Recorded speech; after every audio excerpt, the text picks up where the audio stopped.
आदरणीय सभापति जी, युग बदल चुका है और हम नहीं चाहते हैं कि डिजिटल के क्षेत्र में हैव्स एंड हैव्स नॉट की स्थिति बन जाए। देश के लिए समान रूप से, और इसलिए दुनिया के अंदर बड़े गर्व के साथ हम कहते हैं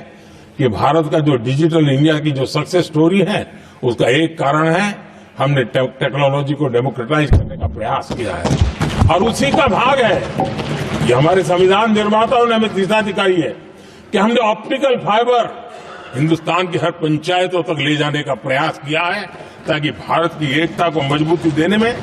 हमें ताकत मिले। आदरणीय सभापति जी, हमारा संविधान की अपेक्षा है एक